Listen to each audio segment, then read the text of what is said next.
Welcome to the Mandcave. I almost said the Fand-Cave. Anyway, welcome to the Mandcave, the only podcast hosted by two best friends with absolutely nothing in common except their first names. I'm Mandy Fabian. And I'm Mandy Kaplan, and each week we debate and test the limits of our friendship by discussing the latest podcasts, movies, TV shows, and audiobooks by icons. Grab a couch, let's get to it. Just wait a minute, cut this shit. I'm not a girl, not yet a woman. I don't even know that one. I couldn't even sing along. That's old. Okay. It's old when she was not a girl and not yet a woman. Well, She was a teen. that's what that means. Okay. I'm not a girl. Yeah, I didn't quite push it to the right vocal placement for her. We were talking about Taylor Swift in the pre-show. Little hint, guys, if you want to get a little bit of that sexy pre-show action, you want to become a Fandy. Everybody else does those commercials at the beginning of the podcast. I'm so annoyed with that. I'm almost switching to audiobooks entirely. All right. You know, I can't take... You have spoken. I can't take the whole, let me give you 5 commercials before you even get into my show. It's not a good format. Yep. But that said, if you want to give us $5 a month, it's less than a cup of coffee, especially if you get oat milk.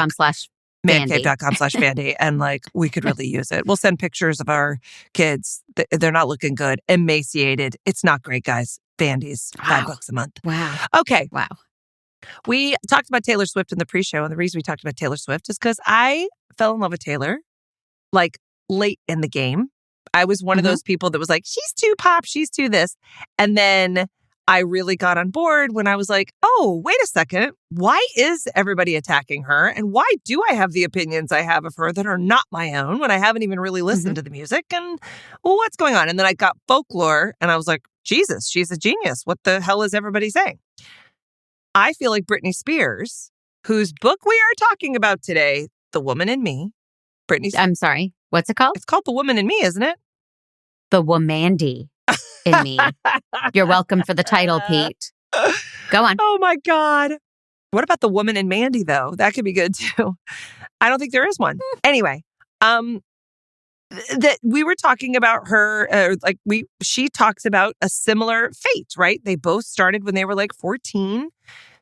They were both hugely successful before they even know how to act as a grown-up. But Britney has had a very different path with her parents and with her, I don't even know, I don't know the outside story outside this book of how, if she ever was really a drug addict or if they just sent her to rehab 90 times to be cruel. I don't really know. I knew she dated Justin Timberlake. And I knew that she had a couple kids with that guy who never seemed definitely he was I'm going to fuck a famous girl so I can be a pop star. That definitely felt like Kevin Federline, right? Yep. Mm-hmm. But I really didn't know anything. All I know is that when I was getting a divorce in New York City and moving to California, I listened to nothing but Britney Spears on that ride across the country. And Britney Spears saved my life. You thought it was you, and you were helpful. But I was much more physically present than she. But yes. She was busy. She saved my life. Yeah. I mean, this book, which she wrote, and I'm putting that in quotes because there was clearly a ghostwriter, and this doesn't sound like her voice most of the time. Interesting. But it was narrated by Michelle Williams, who is so good I forgot it wasn't really Britney Spears. Oh, yeah. I just believed I was listening to Britney Spears talk for 5 hours. Yep. I think the essential problem is this is her version of events. And I think she has had some very scary mental health issues, and I'm not sure she's an emotionally stable person, but she's telling the story and making it sound like everyone around her is crazy and she was innocent and acting perfectly 90% of the time, and they all gaslit her and they all conspired. I can't really buy that. I think the truth lies in between. That's interesting. I think they were terrible to her. I do. I bought everything she said. But that's only because that conspiratorship Why can't I think of what? That's what it is. It's Conservatorship. conservatorship, not a It would be real obvious if it was called a conspiratorship. Well, it should have been because I think yes. No, they were horrible. Like they were horrible to her. They really. I agree. I agree that they were horrible. I didn't mean to cut you off, but it allowed you to take a sip of your coffee, so you're welcome. Nice and hot. No, I like there's a little bit of like where there's smoke, there's fire. He was a drunk when she was growing up. Like he was not nice to her. He took her over. dad, Jamie Spears. Yeah. Is his name Jamie too? Her sister's name is Jamie. Jamie Lynn. Yeah. They named their daughter after her dad. Yeah. Okay. They're all evil. You can't. Yeah. That's not the right thing to do in a family. No, so I didn't like the way they were all sucking money off of her and then not giving her. I'm not saying they're innocent. Yeah. Not any part of me believes they only acted out of love. Yeah. But I think from what I've heard Kevin Federline be interviewed, and he said she was completely irrational and unstable and unfit to care for our boys. I've heard her boys interviewed and they've said, our mom doesn't even really talk to us. We live with my dad and he takes great care of us. So it's not, and all we heard was that, she's a mama bear and she loves those boys and she would do anything to protect them. And her happy place is watching movies with those boys.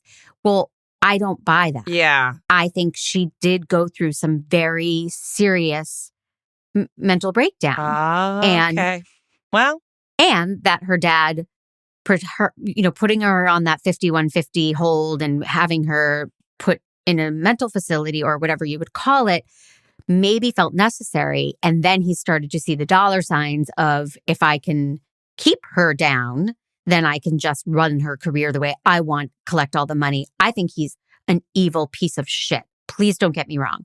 But I don't think she is totally as rosy innocent. and perfect.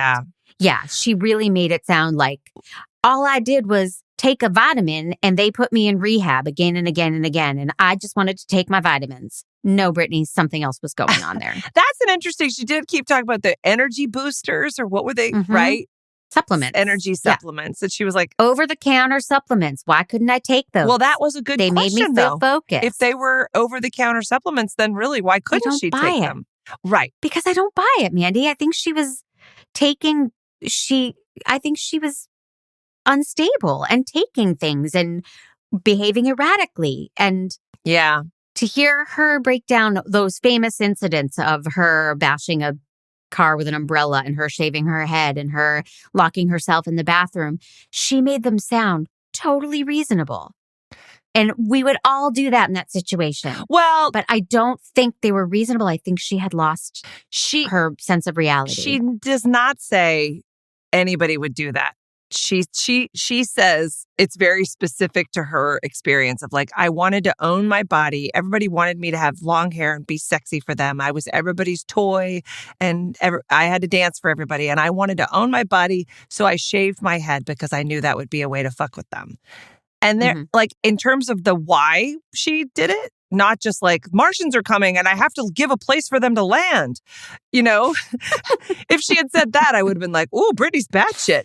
But her saying like, fuck you. You want my hair to be pretty for you? Fuck you. I'm shaving my head. She didn't frame it as like, who wouldn't have done that? It was like, I did it because of this. And she was, and it was interesting to hear that just because from the outside, and we had the same experience with Matthew McConaughey's book too, where he was talking about some of the things where you're like, what's up with crazy Matthew McConaughey? Like, he is not a normal person. He's a pot-smoking numbskull with no brain in his head. And he's naked and bongoing and is like, he's a nut job. And, like, you just completely dismiss him as like rich, whatever, entitled garbage. But then he tells his book, and I know you weren't crazy about his book, but you at least... Green light. At least though you have a perspective that you go like, oh, well, I hadn't thought about that perspective. And I had never thought about her perspective, And she has rabid fans. That's the thing I thought was really interesting because I was a fan in the early aughts. What even are the aughts? Can you explain that to me? Is that the 80s? What are the aughts? No. 2000. Oh, is that what it is? 2000 to 2010. Why do they call them aughts? Like 2001, 2002. That was just how that was the phrase. I don't know. That's when it was. Because every time anybody says that, I'm like, oh yeah, those aughts. They were nuts, right? Who are you hanging out with that's saying that? It happens. Maybe I'm not hanging. Maybe I'm watching it on television and they're saying it, but I feel like we're hanging out. Maybe I heard it somewhere. A lot of aught talk. Aught talk. Oh my God, please, could that be our spinoff podcast? Aught talk with the Mandys. Oh God, I don't even know what I was saying. Oh, I was a fan of her early on. Like, well, when she first came out, I was like, oh, gross, teenage dancing. Ugh. And I thought she's so poppy. And I kind of was like, mainstream, and we know you zig when everybody's ads. yes. Go ahead. Although I did like Christina Aguilera, but I was Aguilera first, and then I came around to Britney, and I really, once my friend Brady, thank you, Brady, like introduced me to Britney and the structure of her songs and stuff, I was like, okay, now I'm in. And I was stronger every day.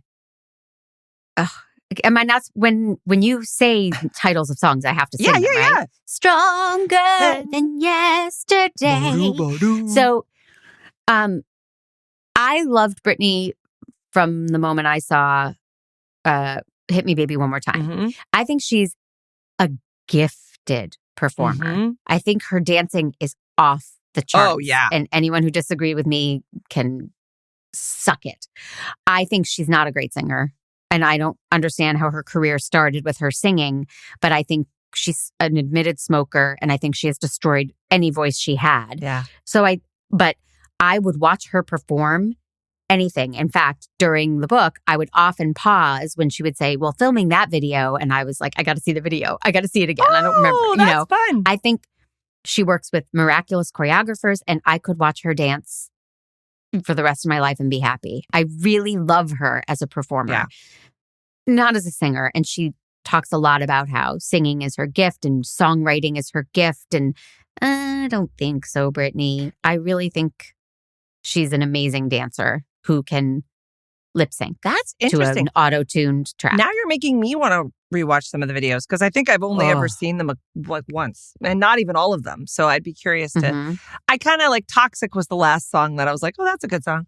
But I love that. Yeah, song. that's a good song. But I heard something. I don't remember who said it.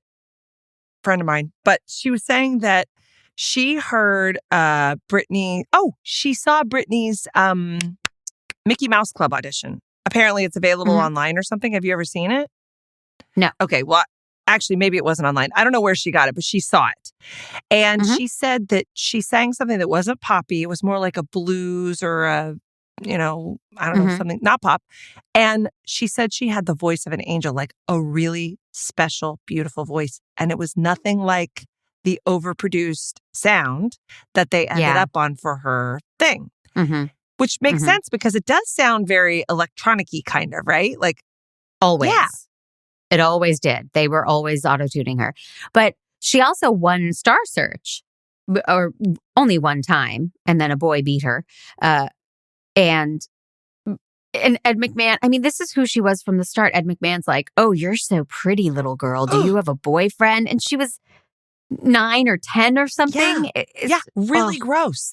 That's the thing where I'm full in on Britney. Like, I feel like when a kid that age is in the public eye and being super sexualized, and it's got to do some damage, right? She had a regular, I tell myself I'm fat enough, and that's debilitating, right? But imagine if the whole world is telling you you're fat or that you're no good. And your father is watching everything you eat. Yeah. And telling you you're fat. I mean, I don't blame her for having struggles with her mental health. Her life is extraordinary and not in great ways. She didn't have a solid family. Her mom wasn't there to protect her from all of this fame and pressure. I think her life spun out of control, and she did the best she could. And I think she made some real bad decisions. But I don't blame her. Yeah. I feel terrible for her. Yeah. She has suffered a lot. But it is interesting. There's not a lot of she does sort of couch it as like, I was in my 20s and I was partying. Like, people do that. And I have to say, that's true. I never had unlimited means to party in Vegas, but I certainly partied more than was responsible. But then I was not a mom of 2 kids. Right. And then she talks about that. She had a reality show with Kevin. Yeah. And I remember tuning into it a few times or making talk soup or, I remember seeing some of the more outrageous moments. She did not seem stable. She did not seem sober. And in this book, she spends a lot of time talking about how she never drank. She never did drugs. She was always a good girl. But she seemed like she was doing something at that time. Oh, that's interesting. And I think they filmed it all. Like we talk about these cults. Why do they invite filmmakers into their cult? They invited filmmakers to film them, and then somehow Britney lost control of it, and they released it as a trashy reality show like Whitney and Bobby. When she thought it was going to be her Truth or Dare, her Madonna behind the scenes expose of what it's really like to be a performer. Yes.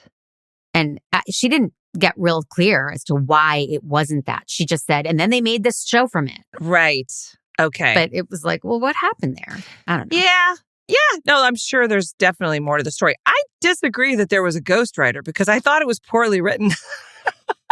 I thought it was very clunky. Like, you know what I mean? And especially after everything. I think it's a ghostwriter trying to sound like her. Oh, well, that's my theory. I wonder, like, maybe somebody just typing it for her? Because I thought it was very conversational and very repetitive.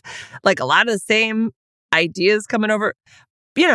Again, she really hammered home this idea of, like, you don't know what it's like to walk in my shoes, right?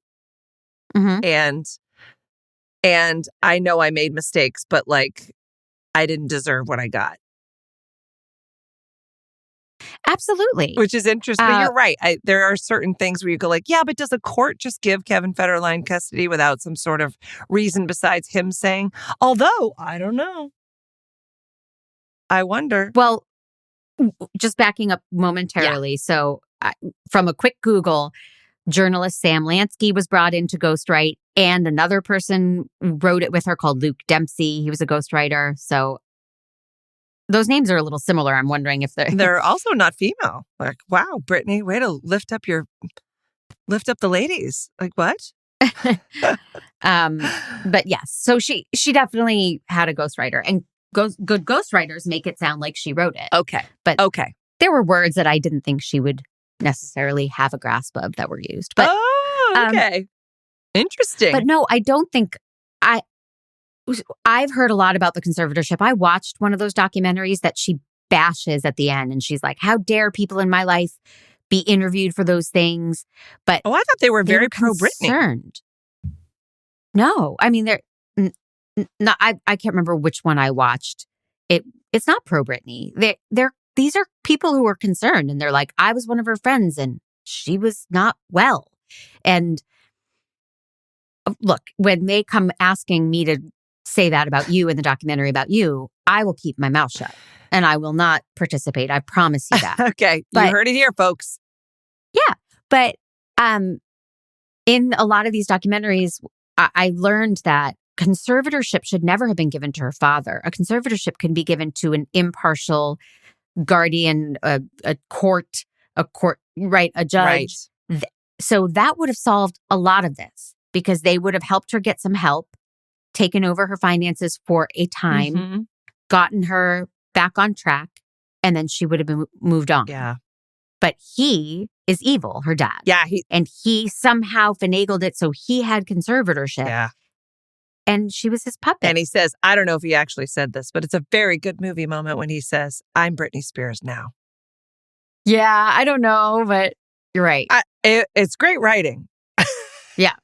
That's one of the maybe only moments of the book where I was like, oh, what's going to happen next? Right. I saw the documentary.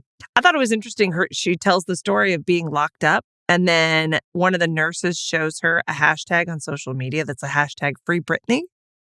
And she was like, that was the thing that gave me the idea to try to get my own lawyer because I was told that I couldn't. Right. That and I was... Do you Do you really think a nurse would be like, come look at my computer, Britney? Well, I mean, again, if we're questioning any of the truth of any of it, right? But with the story Right. that she was putting together, in my mind, look, Mhm. they had, she talks about like, I was capable of doing all this stuff. I was capable of performing and going on tour and putting together albums and doing all this stuff, but somehow I was not capable of anything else, which I Mhm. think she makes a good point, Mhm. right? You go, well, that's true. You sort of, that's an interesting question. So, wait, what was the question? Wait, I said, do you think a nurse really showed oh, her yes. the... Okay. Yes. I think that does lead me to think that maybe she had more going on than her family wanted to believe that she did, that maybe she had been put in there too long, not given enough, that maybe, I Mhm. don't know, like, why would, if a nurse was alerted to this, if it was in the media that she was being kept against her will or that she wasn't, in charge of her destiny, and it kind of, her fans were the ones who kind of dug it up. And then if the nurse saw that and thought that tracks with what I'm seeing, then yeah, she might do that. And it worked. Yeah. And she was actually able to get out, which means there was something like incorrect about it. Look, I don't think Britney Spears was ever a danger to society or herself, and therefore should not have been locked up anywhere against her Yeah. will. So she should have been seeing a therapist, getting some Yes. help, maybe not had custody of her kids if she was acting erratically. Yes. There's a medium. There's somewhere in the middle. If you could sit down with Jamie and sit down with Britney, somewhere in the middle is the Are truth. you a Jamie fan? That's- Oh, was Jamie the dad? No, Jamie's the dad. Okay, got it. Uh, so and again, I think he's evil, but I Well, I can't. I mean, like, and her mom was on a book tour when Britney was suffering and fighting for custody, and her mom wrote a book and was profiting. It's deplorable. It's awful. super gross. I'm not defending her parents. No. I think I they're don't think you are. awful. I just don't think Britney's 100% an innocent victim the way she portrays. Wouldn't it be great if it was really truly a tell-all though? Because that would really be a great story. If she was like, I couldn't stop doing the drugs. I wish I hadn't. I couldn't, even now I still struggle with this and that. Like that would, I don't think that's her brand, but it would have been really helpful for other people struggling, I think, to go, oh, Right. look at that. She had it even harder than I did. And she came out smelling like a rose. Right. I went on YouTube to watch something about how Jamie Lynn, her little sister, has now written a book pretty recently. And I think Britney, at the very end of The Woman in Me, she says, and now Jamie Lynn's book is out and it hurts Britney. So somebody, all these bloggers who were like, here's what Britney said about it. And I thought maybe I would see Britney, but it wasn't. He was pulled from her Instagram. Yeah. But Britney sounds like a raving lunatic. And this was very recent. This was when Jamie Lynn's book came out. So that's current. That's not 10, 15 years ago. Oh, what is it? And do you remember kind of what it was? You don't have to quote it exactly. well, yeah. So Jamie Lynn made some claims in the book about things that Britney had said or done. And Britney is ranting in posts about how, see what I mean, y'all? I have a fever of 104. They still won't give me an Advil. Y'all, it's crazy, crazy, crazy! Exclamation point. Jamie Lynn is lying, but I love her. But they won't give me Advil. My fever, y'all. It's just bananas. First of all, it's a person who cannot write. So to think she wrote a book is okay. Got it. Mm-hmm. Yep. And maybe she needed a ghostwriter to make it less ranty. Yeah. It really made no sense. It was not a rational person. It's a paranoid person because this is her as a free. I'm assuming this was recent when she was out of her conservatorship. She could go call DoorDash and get Advil as she needed it. So she is oh my God. And then she talks about the freedom she feels posting videos of herself on her Instagram. But they look bananas. She's wiggling around near naked with her eyes crazy eyes in the camera. And she's like, that's how I'm taking back my freedom and my creativity. Yeah. But they look unhinged. I'm just saying they don't look. Well, now I have to follow Britney Spears. I don't, and I didn't know that. Nor do I. Do you think is there And I any looked. sense that it's artistic expression? Like a. I think she thinks it is. Okay. And that's where I question. She claims, "Oh, I wrote this album and I recorded it in a day and I created my shows." I think she has a ton of help. I don't think she is a creative genius. I think she's a really good performer. Interesting. Okay.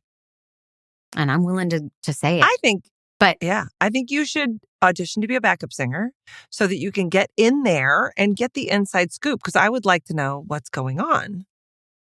I'm sure they're auditioning for 50-year-old backup singers. So let me get right on that. I heard you at the beginning of the podcast. I thought it was pretty great.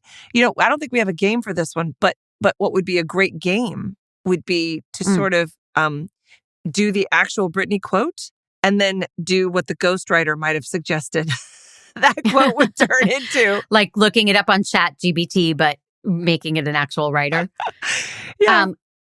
I actually, for those who can't tell, I really enjoy doing Britney Spears, and I had voice matched her a couple of times for documentary specials and stuff like that. So shout out I to am available. You. Yeah. It's interesting. Again, there was a time in my life, I went and saw her in Vegas. There was a time, It was my birthday, and we were supposed to go to New York for Thanksgiving, and Orbitz screwed me over, okay? Orbitz. Not a sponsor. You don't have to whisper. You know what? Orbitz, I still have never booked anything through Orbitz ever again, and I was an Orbitz girl. Woo! But basically, I booked tickets for my entire family to go to New York for Thanksgiving, like obviously months ahead of time. And then when it came to the actual flight, the only thing I could find was one ticket for me. And I called them. I was like, "Hey, I don't know what's going on, but I only got the one ticket. Like clearly I need 4 tickets." And they were like, "Well, you only bought one." And I was like, "What are you talking about? It was $1 bazillion. And of course I didn't buy one. Like, what are you talking about?" And they were like, "Sorry." And I went there and I had them play I said, "Go listen to that recording." I was on the phone for an hour and a half. I don't know who was I'm telling you, I ordered tickets for all of us. And they would not. They said, "No, you're wrong. We listened to the recording and you're wrong. You're crazy." So I was really bummed because we didn't get to go we had to cancel our Thanksgiving plans with our friend. And to make me feel better, Patrick took me to Vegas for my birthday, which was very nice. And we saw Britney. Yes. Oh. And she sang a medley of all the hits that I loved. So I was super bummed about that because I was like, and I think this is probably you want the whole songs. This is probably the time that she was in her conservatorship. Amazing dancer, clearly lip syncing. Yeah.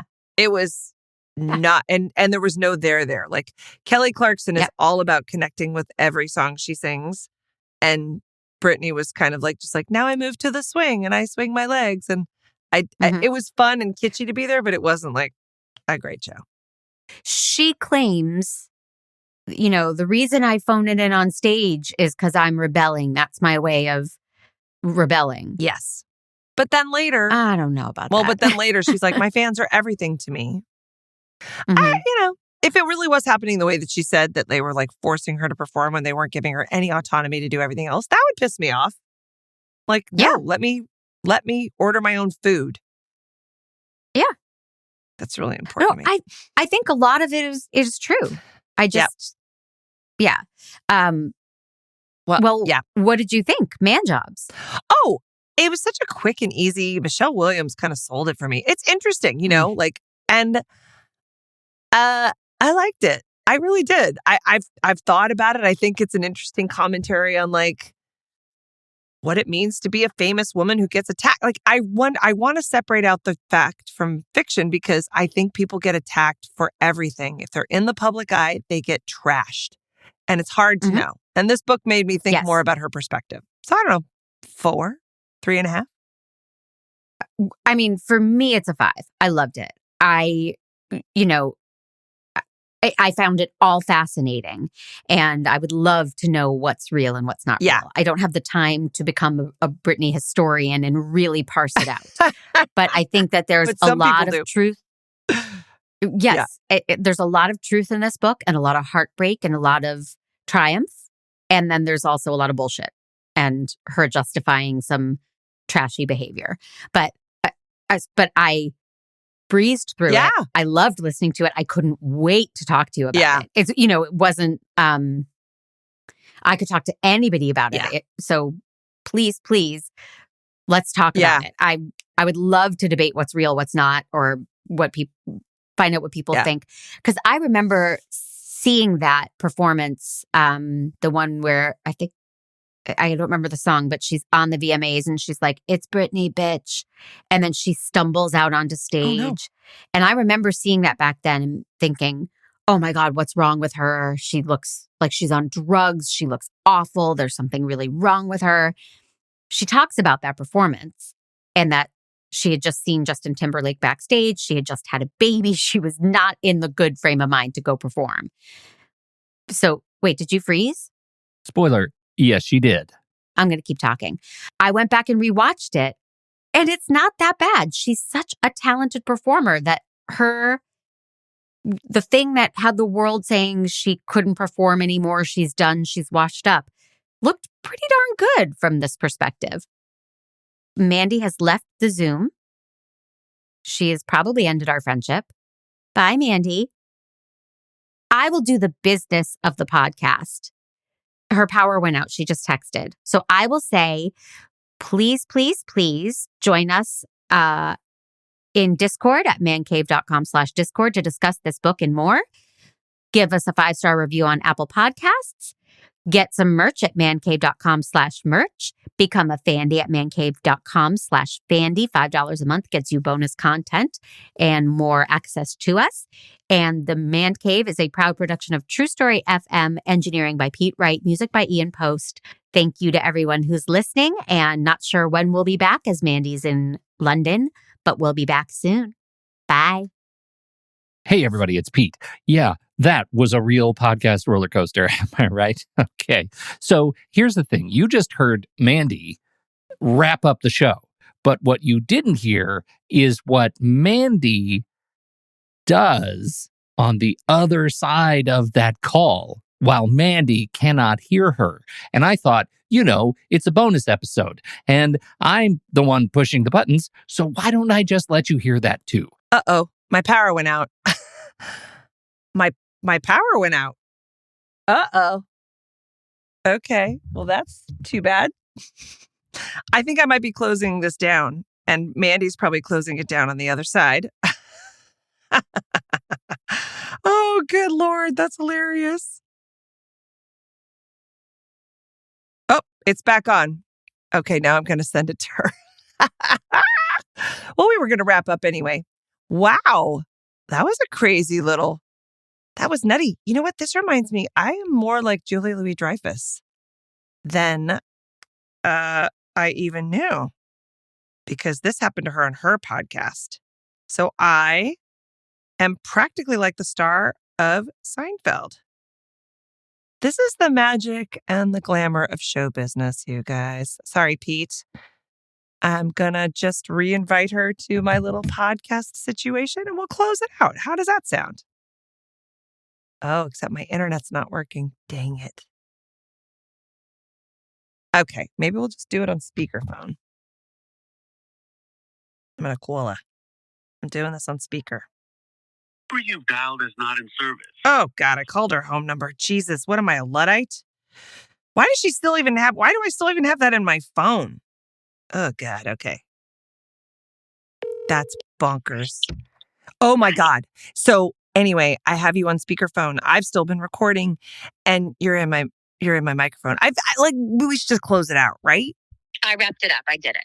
You did it. No, you can't do it alone. This is our episode.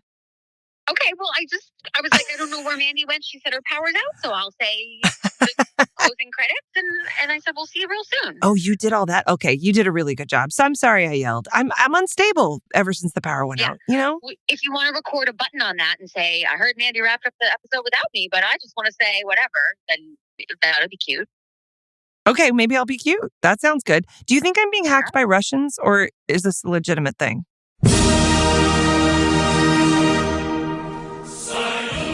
Is that like your power's just out, or it came back on? It came back on, but now my internet's unstable. I think it's Abby being like, pay attention to me, I'm sick. Oh, God, the mother guilt. You're right. All right, I'll go do that. She feels better. Thank you. All right, talk to you later. Bye. Okay, bye. Well, you heard it here, folks. Sorry, Pete. You pick the winner, whatever you want. Bye.